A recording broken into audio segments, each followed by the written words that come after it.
So good morning, my badass friends out there. Thank you. Thank you for being here. Thank you for commenting on my videos, for letting me know the impact of my work in your world, and whether or not it's actually, relevant to where you're at, what's going on for you. So, and good morning. Welcome to today's training. Today we are doing sanity check number 115. I haven't done a sanity check in years. It's initially how I started my YouTube channel and started getting my work out there way back in 2015. So now we're going to do one. And it deals with dysphoria that's created when the abuser, the narcissistic individual, is being nice. So if you're new to me, I help codependents rediscover their well-being, their happiness, help them be happy again, and have satisfaction in their life by helping them heal a trauma bond, come to know, love, and live who they are, and create happy, sustainable relationships in their world.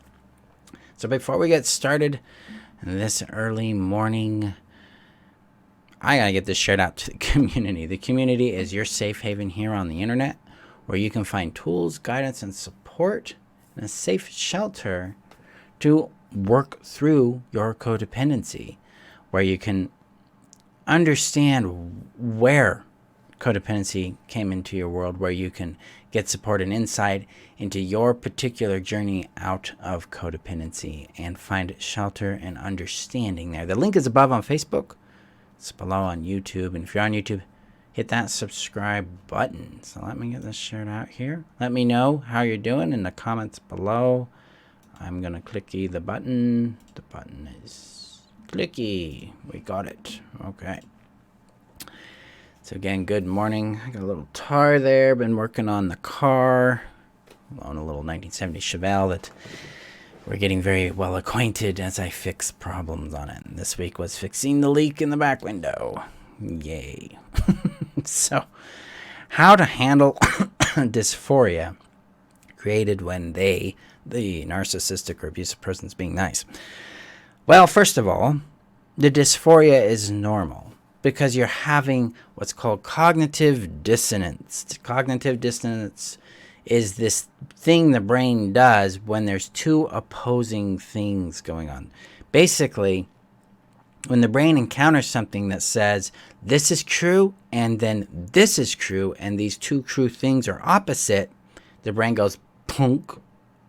And it just kind of, for me in cognitive dissonance, it feels like someone hit a gong and I'm just kind of like, oh, I don't know what's real. What's going on? And that dysphoria makes us question our own sanity, our own perception, our own take on reality. And when we're dealing with abusive or narcissistic individuals, their kindness to other people, the literal love bombing they're doing to someone else, because that's what it is, it's part of the seduction cycle that they're doing there, is so opposite to the abuse and discard that you've been going through. The brain kind of goes, what the heck is going on, and what is real, and what is happening here? It's a very normal experience. It's also one of the key indicators that you're dealing with someone who is not honest in who they are. If they show up one way in public and very different in private, that's a red flag that this person is not coming from a sense of integrity and unified sense of self. It means they're playing a game. It means they're doing a manipulation. Now, they're nice to other people because that's part of the seduction phase. It creates a persona, an image, a mask for them that they put out into the world, and that gets them their supply, whether that's attention, affection, praise, whatever it might be for them. That's why they're doing it. They need and they understand that they can appear a certain way because that gets them the acceptance publicly. And privately, once they've worn you down, once they have diminished your experience, your person, your boundaries, they've attacked you, they have got you into your distress and despair phase, then they can show up any way they want. And that's the goal. That's what they want to do there. Because then they can squeeze and cipher you for whatever it is they desire from you. So this is one of the challenges that come with this is that we have to understand that their niceness is part of the cycle. It's not an abnormality. It is part of the structure. It is part of the design. Hi, Satori. Good morning to you. So when that happens, we experience this cognitive dissonance, and this makes us question ourselves.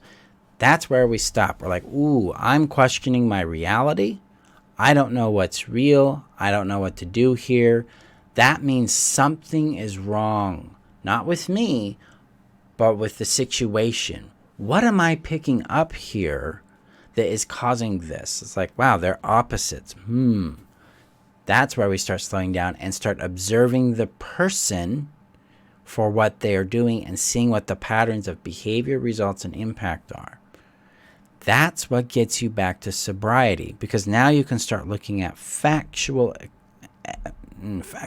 elements and understand what they're trying to tell you. Because the cognitive dissonance, this dysphoria, is the signal that something is wrong and that you need to step back and pay attention.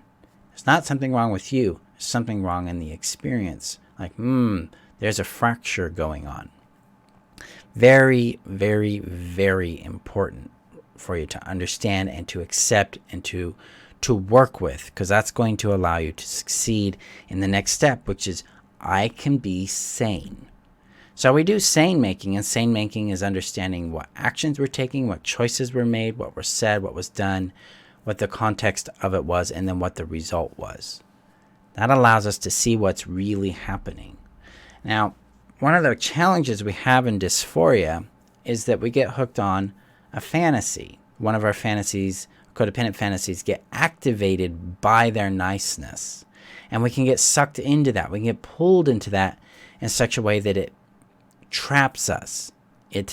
We get sucked back into the idea that maybe they are different. Maybe we're just not seeing it right. And we have to pop that fantasy, and we do that through that sane-making practice of identifying the context, the choices taken, the actions taken, the impact of those things.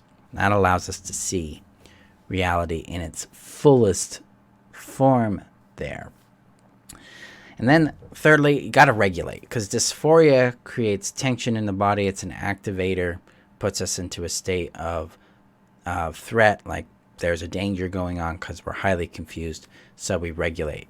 Now, in the link above on Facebook, below on YouTube, I have several links to my free tools and trainings. And in there is the Be Calm system, and in there is also the tools library. And these have a number of tools in them to help you learn how to regulate your nervous system and help you ground into your body and create safety in feeling what you feel and being where you're at and doing what you do. So you can do that there. But that's how we handle dysphoria. We acknowledge it. We realize that is a signal that something is wrong. We sane make it, and then we regulate. So there we go. That's how we do it. It's a short video today, a little short training on the sanity check. Thank you guys for showing up. Remember that you're worth knowing, loving, and keeping. And again, if you're on YouTube, hit that subscribe button, and I'll see you guys in our next training video. Have a great day, guys. Bye-bye.